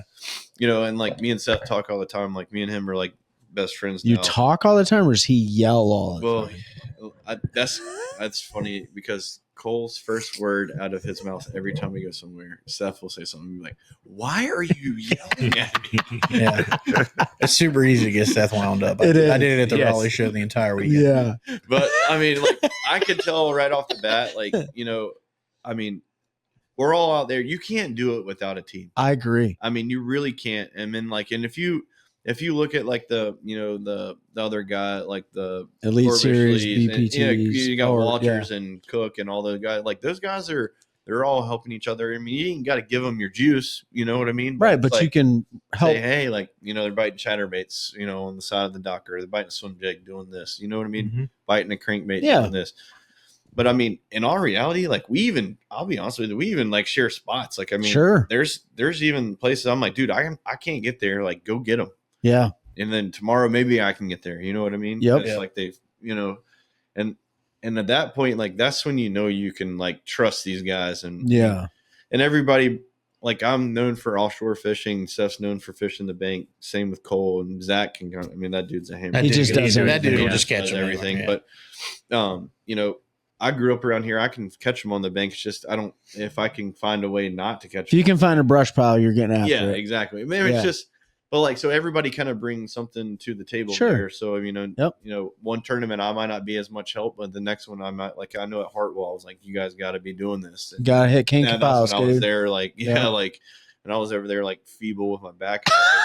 Oh, that's right. Yeah. Crawling Yeah, that around. was I'm right. like, dude, you guys, like, go, this is what they're biting. I figured it out, but I ain't going to be able to run far from the ramp kind of thing. But, it's just where you can help out, obviously, I mean, we're like brothers now. Like, Yeah, and it all- makes it so much more fun. Yeah, I mean, we have Yeah. obviously you guys can. Oh yeah, like, you're gonna we have a good time. yeah, Like capital FUN. yeah, fun. Fun. Like multiple U's in there. Yeah. Ridiculous. But, yeah, I mean, those are. But the cool thing is too, is you get to see the guys at the highest of the highs and sometimes the lowest of the lows. Yeah, for sure. Right. And you, I think outside of Murray, cashed a check in every event. Yeah, right. and It's what a, ridiculous. Way to bring that back up. yeah, and what a. Well, I mean, definitely- we can talk about that. We But did, I mean, right? Josh Hook's very consistent first year in the NPFL. Yeah. Hard to do, but not really when you got the skills you got, right? So, but not everybody in the household was like that. No. So, I mean, how was that for you? Seeing some of the guys like, man, I'm eating shit right now. yeah, and it like, sucks. That's. I mean, obviously, we're like I said, brothers. I mean, at this point, so Yep. you see somebody down, it's like, hey, dude, you can still like do it, like, Yep. because. Well, I mean, just for say, like at Murray, like when I was late and lost all that 7 pounds or whatever. I feel like their clock was off, but that's just me. yeah, I don't even know what time it was. I was so pissed. I don't really have. I'm just kidding, Brad and Paul. I'm just messing around. But like those guys are like, dude, like just go catch 20 tomorrow, and like you're good. You're like, And I'm like, "Oh." yeah, I'm like in my head, I'm like, yeah, it sounds great, but like it's those comments that get you going, that keep you up. Uplifting. And like, you know what I mean? Like Seth had some tough tournaments that he's like, dude, I'm doing the same exact thing you're doing. Yep. Why am I not getting bit? I'm like, I don't know if it's the area. Like I'm fishing right here. Like you're welcome to, come, or you know what I mean? It's just like the smallmouth thing, like Seth and at Saginaw, Seth and them, I think, They were like, we're going they were largemouth large, yeah. fishing. yeah. And the thing is like that, like obviously was a bad decision. I mean, Yeah. but it was rough. Yeah. I mean, it was rough getting there and it was bad on your equipment, but like, and then they went and, did some smallmouth fishing and ended up it being, even, worse. yeah, worse because they drove all that way. And then, but what I'm getting at though, is just like, if that had worked out, it would have been great, and it all, you can draw it up on paper all you want to. Yeah. It doesn't always pan out that way. And it's crazy how line size and little things like that we're talking about. I'm like, dude, I'm throwing this on 10. They're like, no wonder I can't get bit. I'm throwing on 12. Yeah. And then they changed the 10-pound line and then they're just like night and day. But it's like, that goes back to the, fish with a, brain the size of a green pea. And it's like, how can they see? And then sometimes it's just confidence momentum. Yeah. Like, That's right. and sometimes it's just, let's face it, if it's your time to do well. Yeah. Because I mean, we've all had, different points. Stars and- got on and, line, man. I mean, Yeah, exactly. talking to all of you guys, from Seth to Zach to Cole to you to all the anglers that, we learn so much. Oh yeah. It's Mhm. crazy. So much. And I never thought line mattered as much as I saw it matter. I like to fish places where it doesn't. Yeah. I Like like to go to Jordan and put 20 pound on. Yeah. and, That's like, what I throw on. break Jordan. their limbs when I said the hook. Yeah, but exactly. It's not every lake you go Yeah. to. Like go to Hartwell. And, I like to break Bass's opposable thumbs. But you go to like Hartwell and like they can like you throw your bait out there and in 40 feet they're 40 feet away and they're Ridiculous. like, and I'm like, that's insane. Yep. But I think I'm just going to start using super light line. Yeah. all the Like time 4 pound tests and just all time. get good at using Bed fishing, 4 pound test, half ounce weight. I know how that works out. Yeah. Maybe braid. Yeah. No, I mean, but I think that's an important, we've had numerous guys on here that roll together as teams. John Cruz, I think, was the very first guy that came on here and talked about how important it was to be with a group of people that you can trust, but you got to groom them into that trust. But then you really rely on each other to help you with your spirits through the ups and the downs and stuff like that. And like you said, it's not even just the, hey, pick me ups, but it's like when you can trust some dude to like, hey, like, dude, this is where I'm catching them. Like, look at this right here. For sure. And you can go and find this. And even if you need to hit this, I'm not like, well, I'm one of those people. I'm like, dude, I mean, if I ain't there, roll up. I don't care. Yeah, for sure. I mean, but like, I wouldn't go tell that to any Joe Schmo out there. It's like, you guys all are, you're spending the money together. Yeah. And then, like, it's like a brotherhood. I mean, for sure. Granted, like we have, like you said, we have like a legit good time. Like, and I mean, like we're basically all like boys. Like, I mean, yep. It's a fraternity. Yeah. I mean, and it's in that house. Yeah. I mean, it's legit. Like we're out there, like you said, we're out there to cut it. I want to win every tournament, but if one of those boys were to win, I'd probably cry for him, dude. Like, damn straight. I mean? And they're going to pay the Airbnb bill for the next 3 months. I mean, there is like, that is, they're going to up their chef. That's right. That's right. Yeah. That's right. No, it's definitely cool to see the dynamic. Everyone is so different, but fishing really, at least competitive fishing. I think fishing in general, but competitive fishing at the level that you guys do, and even that all of us do, like, it just brings everybody together. It's a brotherhood. Yeah, it is. Yeah. It really is, man. Like, and like I said, it's just such a small world. Like, even, you don't really realize, like, you meet people randomly, like I said, out of state somewhere. They're like, hey, dude, like, I know so-and-so. Like at Murray, there was a guy that fished with Bryce McClinney here around the house. And I was like, man, that guy looks familiar. And he came up to me and like, hey, dude, and I live on Murray. I wish I would have known. Like, you guys could have just. Was he wearing a Bass Cat hat? I don't think an older guy. Not talking about the place you're staying at. Oh yeah, yeah. But I mean, it was just like, you know what I mean. It's just like small world, dude. Even stuff like that, right? Yeah. Like the people we meet in Airbnbs. Yeah, the great people that are like, hey, you're a bass fisherman. Like, we're gonna hook you up. Yeah, right. Cool. And we want you to get to and from the launch better than anybody else, because we know it's a 55,000 minute drive around the lake, right? Like, whatever, like that kind of stuff is really cool. I mean, yeah, you get this definitely in there. When I remember we went to Logan Martin and like we returned on this road, dude, and I was like, we're about to get shot. And we get to this house and it's in the middle of, we're about to get shot land. and it's the nicest house in the world. And I'm like, I mean, it's just like an old farmhouse, like huge. The guy had like a sawmill and all kinds of stuff. But I'm just like, it's like you find these like little like, and like it's 20 minutes from the lake, like no one will ever know about it. So like we have a place for life if we ever go. Really? Like for Logan Martin, because with a sawmill. Like, oh, I mean, the guy Seth's right at home. Did a little work. Yeah. Yeah, and Seth actually found that place, so maybe he was Did looking he? at it because it had a He might have. He is a feminine lumberjack. Dude, that's so funny. What do you think the biggest lesson learned, if you were to like rewind the season on the NPFL, what is the biggest thing that you learned that you were like, I had no idea about this?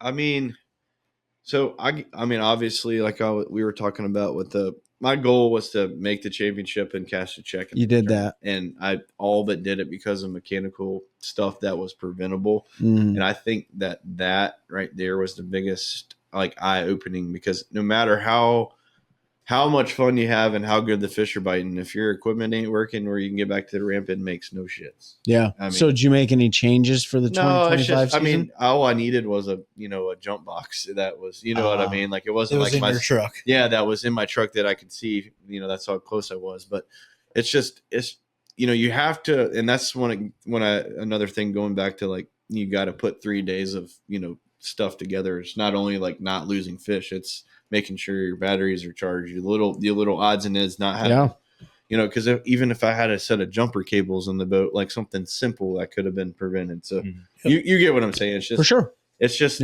it's not just the fishing, I guess, is what I'm getting at. It's the it's the package. Like, you got to make sure these ducks are in a row and those ducks are in a row and everybody's ducks are in a row, because it's not just the fishing. I mean, and granted, the fishing, you got to have fish to weigh in, obviously, to climb the leaderboard. But if you can't get there, or something's not working or whatever, I mean, it's eye opening, really. I mean, I mean, those are lessons you only learn through them happening, though. Yeah, I mean, there's a reason I carry a jump box and a set of jumper cables in my boat every time I go exactly. on the water. And I'll probably I'll have one in every box. Yeah, it's because I learned that lesson the hard way. Like, it's one of those things, you have it, and it's like, I'm not going to need this. I charged my batteries last night, so you leave it in the truck, and then next thing you know, one time I didn't have a jumper cable or a jump box, so I had to go dig out my rusty wrench, and I just I'm moving one of my trolling motor batteries over. Oh, yeah. So that's what I was trying to do, but I broke the pair of pliers. Because I just had like fishing pliers, and that's another thing. Like, you didn't have a wrench. You gotta have a little tool. You learned a little toolkit. Yeah, so it's like little things like that I had, and had it all intention of having with me. But it's like, you move your life jacket out, or then you put it to the side, and then next thing you know. But that's a lesson that I would say is like learn. I mean, because it hurt. I mean, that was like my goal, and it was my fault. It's okay though. But I mean, it's fine. I learned, that it was a lesson that could have been a way worse lesson. Definitely changed your attitude. I watch it happen. Yeah, like your whole nonverbals were different, and you're like, I'm looking like I want to drop 34 pounds on everybody in the Piedmont region right now, and like take all your money. Because I'm pissed. Yeah, so don't fish any Josh tournaments for the actually Josh he's coming back. Josh is actually banned from fishing any tournaments around here. Yeah, I've heard a lot about that. Well, yeah, that's where I was heading. So we talked about 23rd. I want to go there. So we're gonna like, it's a good way to end, because we'll bring it back positive. But 23rd NPFL for points, made the championship, almost cashed in every event. One short. There's all the rumors, and I'm going to preface this by saying, when people were making stuff up about you, that you're doing things the right, you're kicking their teeth in consistently, because they aren't saying that stuff about Trey and I, or people that go out there and have a couple decent tournaments. Like, y'all were whooping, right? Do they say it about us? Because if they might. I think I know where you're going. So I told you guys, because I don't remember who told me. Yeah, I'd heard it before you, but there was always allegations around Josh and Jamie. Different things you hear. The last one was they were baiting brush piles with crawfish on Jordan Lake. Which you hear all this, obviously. All it takes is one of your buddies here, and they call and like, hey, you hear what they said about you this week? I know for a fact, because I know some people who had questions, you shut a lot of people up. Like, you went out and proved, not that you hadn't already with what you did in college, before that locally, but you went out and did it in a solo tournament. Granted, everybody has help because you have, guys you travel with. Was there any extra motivation to prove, just because did that background noise come into your head at all, where you wanted to prove I can catch them anywhere? It's not. Just shut people up, dude. For sure. And like I said, too, when you're not catching, that's when that third person mentality comes out. You're like, all right, buddy, get your shit together. But yeah, I mean, it's just like anything. Like, I feel like, I'll never forget when that whole story came out. I was literally like on a roof pressure washing with my buddy owned a pressure washing business. And he was like, somebody said that, and I just remember being so mad because I had worked so hard to be and put the time in. Yeah. And all it took was somebody's little stupid ass comment to, put that in jeopardy when, I don't even like, that's the most erratic. Like, when did this happen? Like, I don't even remember. 2 years ago, I think. No, it was like longer than 10 years ago. Long. This rumor's been carrying around. So I heard it like 2 years ago. Yeah, it's been up and down. But that's because somebody wins at a tournament, and then somebody says something, and that shit gains inertia. Oh yeah, and it goes for it's like years. That telephone game. Like But Josh is throwing. And look, those are like serious allegations. They're serious allegations. Even if it's been going on 10 years, everyone had cell phones. It's like, I saw it. Well, take out your freaking phone and take a picture. So what was said about you? I mean, I don't even really know because I never heard it from the cat's mouth. Right. But nobody has. Well, one person did. Yeah. Well, yes. And, and those people, most of them have apologized that they, were slandering me, but more or less they were saying that we were buying crawfish, which I'm guessing there's a place around here you can buy them, and taking them and dumping them out on all the spots, and that's why we caught them. But like I told you guys earlier, we fish community holes, so why the hell would we put crawfish on community holes? And why the hell would we spend the money to put crawfish out when you can go out there and catch them without doing the shit? Let me. It's not going to be super cheap to buy. There isn't anywhere locally. You pretty much have to get a float. There's one place, but you have to saw drive me out doing the way. it. Oh, yeah. So I'll. So 2023 was the first time I ever fished against you. It was in the PBC. It was in a February tournament, right? And I think you and Jamie went out there. There was the 2 one-day tournaments, I guess it was. Yeah. Is that the one on Jordan? Yeah, it was on Jordan. Was this right? before Doug had it? No, it was Doug had it, 2023. You were right? fishing with Charles, yeah? I was fishing with Charles. I lost my custom rod that day. Yeah, that's right. Oh, yeah. I dropped like 20 pounds of 4 fish that day. I know exactly where you and Jamie are fishing. You guys didn't catch crap that day. Yep. Right? So the guy that lives on Jordan Lake that everybody accused or that people have accused of doing whatever, fishing a very well-known community hole. I'm not going to tell anybody where it's at and doesn't walk away with a fish. Now you tell me the math. Give me the math, right? The math doesn't add up, right? You know what I'm saying? So like these people out there, when you consistently whoop their ass, right? And I've done some winning. I get my ass whooped a lot too. You get whooped when you lose more than anyone. We are surrounded by dudes that are absolute hammers. Oh, yeah, at every local event you go to, you're fishing against guys that fish the league. You're fishing against guys that have fished the elites. You're fishing against guys that have qualified multiple times for the FLW tour back in the day. Yep. Guys that have made hundreds of thousands of dollars locally. Yep. Like there's you fish around here. It's like, a lot of people say it like, there's like 19 guys from North Carolina in the NPFL. Dude. Supposed to be like you show up around here, you're going to get your teeth kicked in. And if you can figure it out here, you can make it. You're doing a good job because this is a hard place to be. It is. Right. You got the Todd Massey's, the Billy Bledsoes, you got the, Doug Stallings, Seth's father-in-law.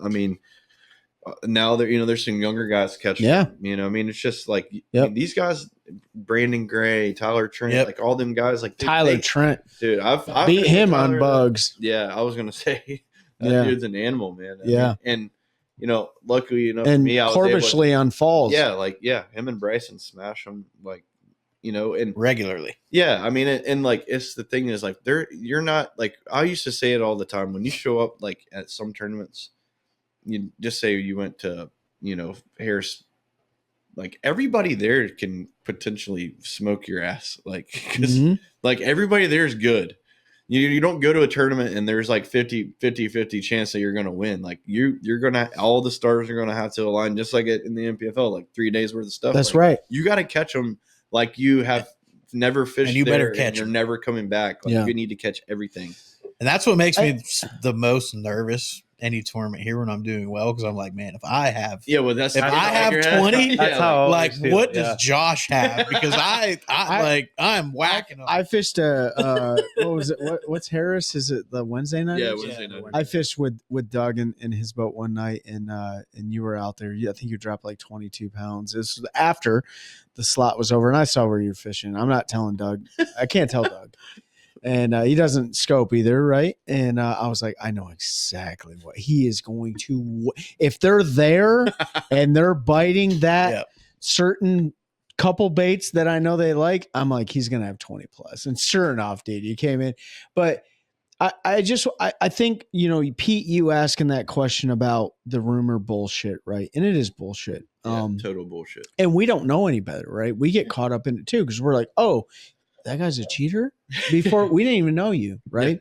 I asked for evidence. I think we both asked for evidence. You got to show me the money, show me the proof, right?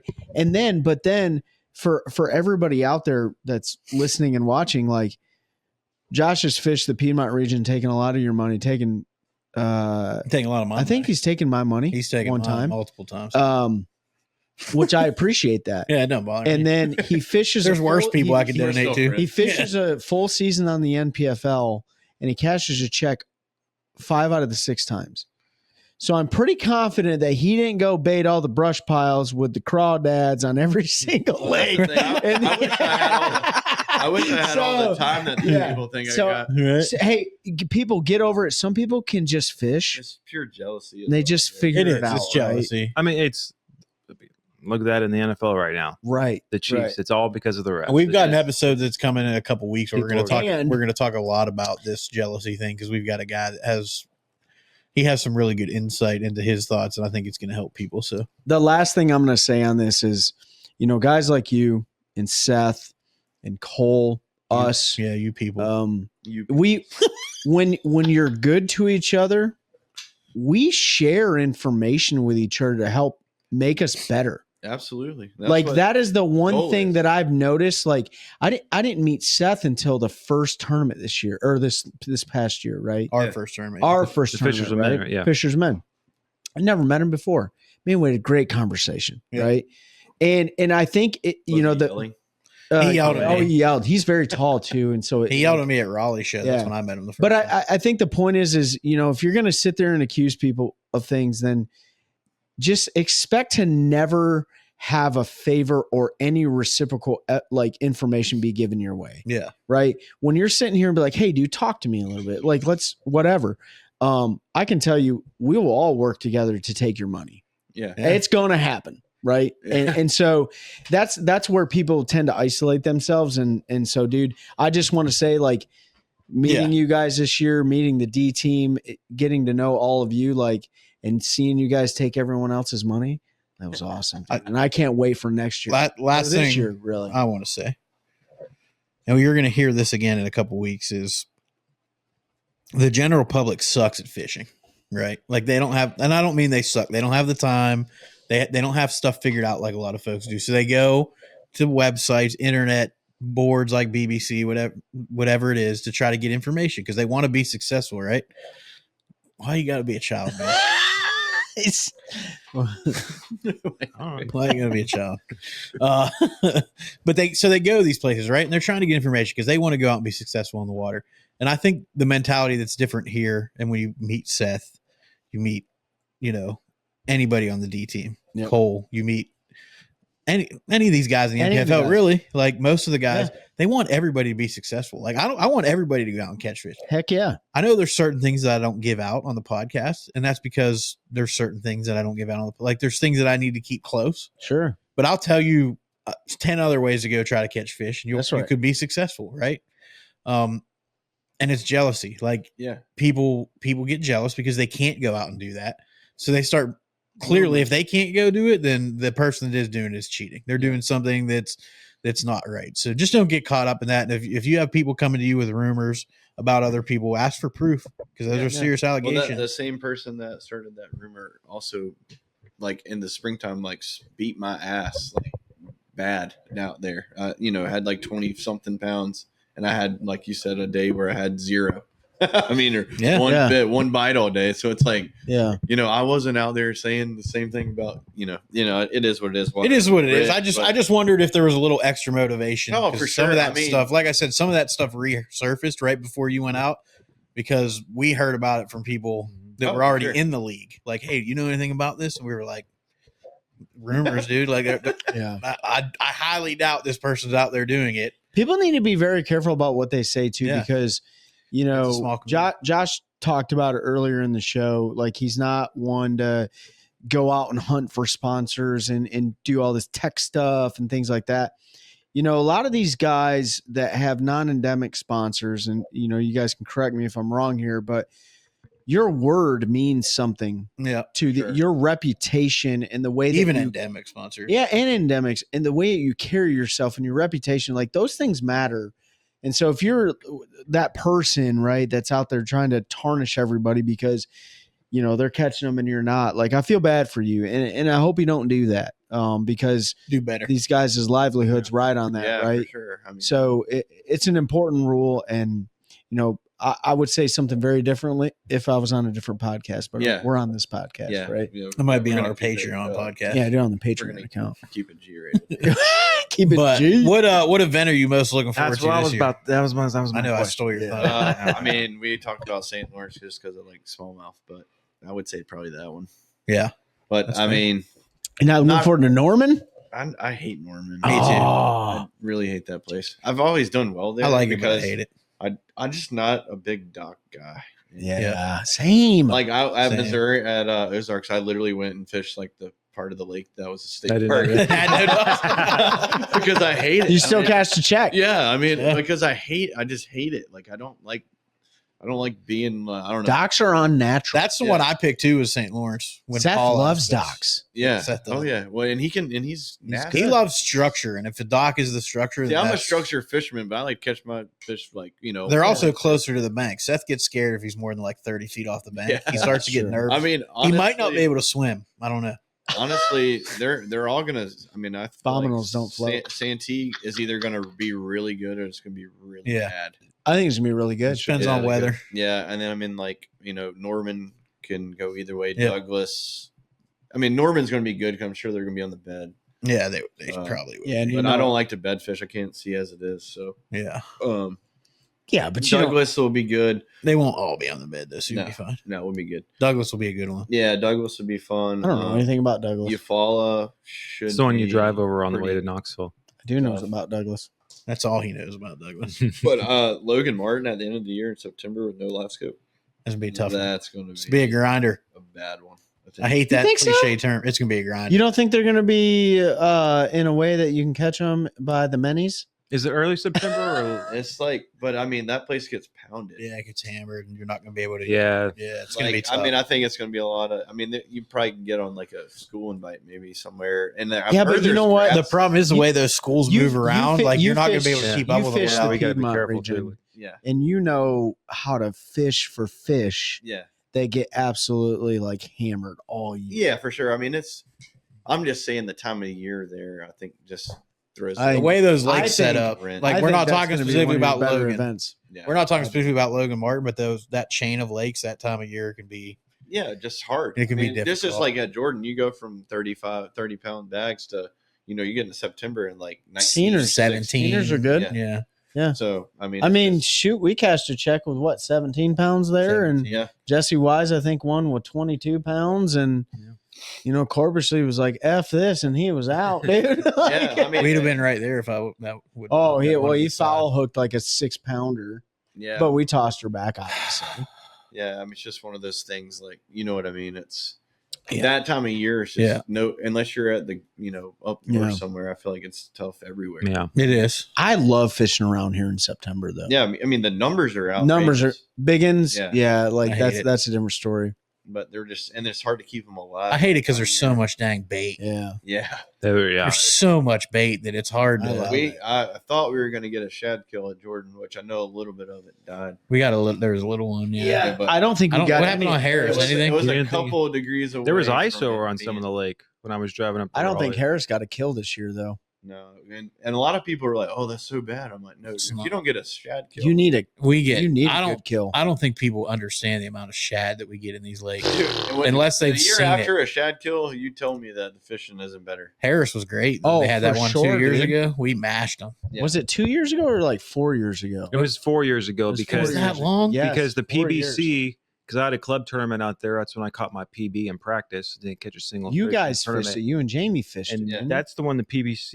You had like 2 fish or Only- 1 fish. That was all that was caught too, wasn't it? Yeah, that was the year that we got second place with a 2-pounder, and Yep, Big he won. Jerry won Yeah. one fish. And I had Oh. one bite that day. We caught 6 And I missed it. fish that day. But there were slots. And 5 of them were slots. Yeah. I had one bite that day on a jig, and I missed the bite. And I was like, "When did I catch a check? It would have been one fish." Yeah. If it wasn't we a won slot, like but- 3 because we didn't. You won like Jerry- $3,000, didn't Yeah, you? because Jerry didn't get in the TWT. So they won TWT. so we won more money than him. But I mean, I Hey. literally, when I went out there and practiced for a couple of days, I was like, I seriously don't think I can catch a fish. I didn't think I could because I practiced You know- pretty good you know, before that To one. be honest, I think that's the same year that it was so good early. Like It was the same June, year last year. MLF was here too. and that was like the Yeah. schooling fish and the ledge Yeah. fishing was still so great. So Yeah. the moral of the story is right after a shad spawn's shad kill's not good, but the rest of the year. Well, we The were rest of we the were there. year. The shad were still flipping. In fact, Yeah. I remember running my boat through waves or just the you whole can see water. the So it was dead pushing shad through, everywhere. and I caught a bass on a black and blue OneCast fishing jig in like 18 foot of water on the old dam when you come out Yeah. of Cross Point, right? I think that's what it is, a dam or a bridge or whatever. The trestle. The trestle, right? There's a couple trestles there.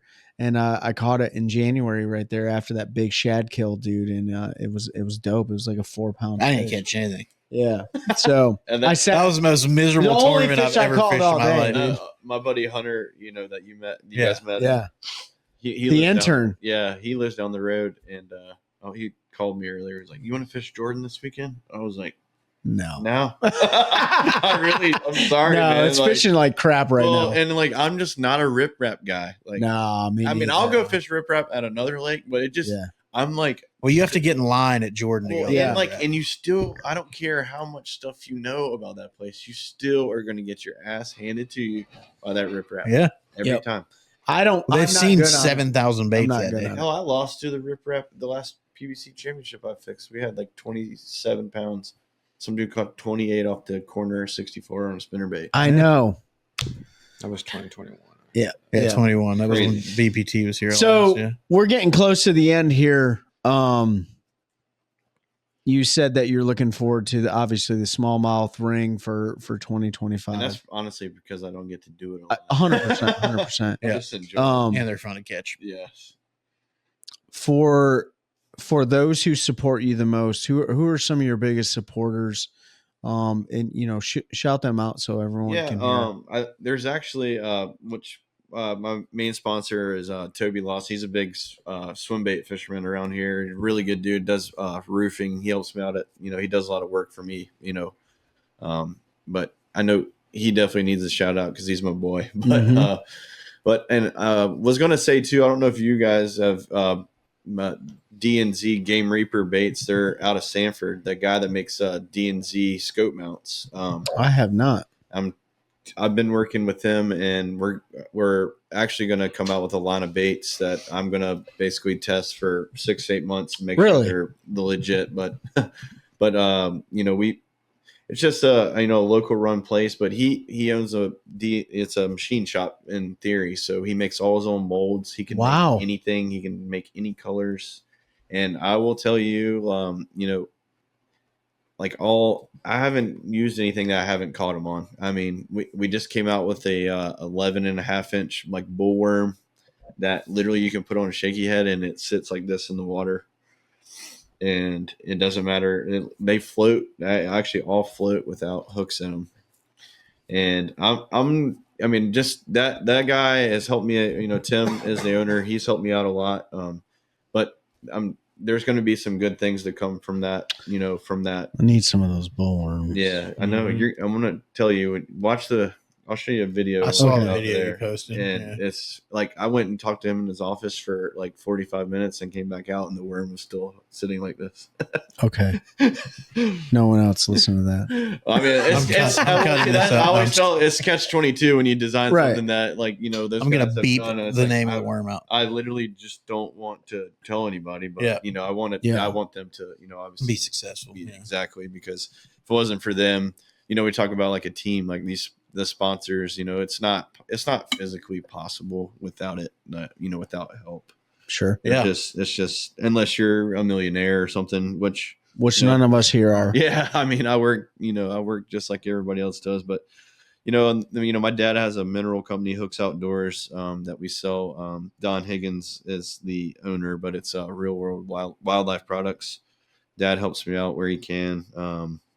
But yeah, True South, the John's my boy.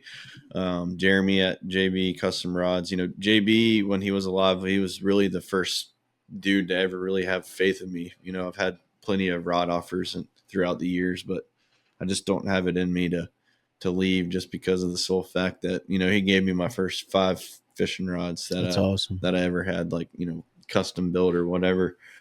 But and like there's no loyalty in that. I feel like nowadays either. It's just about who and I'm sure that there's a better, cheaper, better. I don't know the word for it, but there's nobody that can replace that memory for me. Yep. You know what I mean? Might be better, but it doesn't make you feel better. Exactly. Cause like, you know what I mean? So, but companies like that. And, like I said, y'all, especially local guys that contact Tim at D&Z because if you have a special color, like he'll run them. Like, you know what I'm saying? Like, you don't have to, you don't have just like, give me 10 packs of everything Josh ordered. Well, I'm not going to lie. He's got a couple of jig trailers that are, just something new to try. Everybody has their own stuff. And, I'm always one I'm a Zoom trickworm guy. Like, you know what I mean? Yeah. Like who isn't, but like he makes one that's called the Plan B worm that it's a little bit different. It's got a bigger head on the end than, a trickworm does, but like until you got to break out of your mold, you tie one on and you're like, damn, I catch just as many with these. And they're, to be honest with you, they're, especially when we had like that black snot algae at Harris, if we had that worm then, because that thing sits up like that, I would have caught millions. Does he make a all black worm? Yes. Okay. Yes. That's all I need to know. He's got, but the thing is he can make any color you want. He does custom color orders. If you order over 100, I think he'll do anything. Okay. So check him out. Thanks for all the support. Everybody else. Thanks you guys for having me too. Absolutely. You guys are my boys too. Absolutely. Yeah, Yeah, dude. man. Sweet. You guys got anything? I'm good. Josh Hooks, man. It's really good to get to know you. I hope the audience had a great time listening to your story. I think that's the most important thing that we do here is we tell the story of the person behind the microphone, the person behind the jersey. So many times we're caught up in the, what happened on stage, what happened on the water, but there's so much more than that. You guys, yourself, the D team, the camaraderie, the fellowship, just the great experience that we all share. That's what we're most important. What's most important to us as far as like letting the audience know about. We appreciate you coming all the way down here. You're definitely a great friend of ours. We're going to get you back on the show. And Josh Hooks, everyone, he is somebody that helps us continue building a culture of anglers, helping anglers one cast at a time. That's a good one. That's a good one. Oh, God, it's a toad, son. It's a toad, dude. Let's go. I wake up to a little bit of drool on my pillow, feel like it's gonna be a bad day.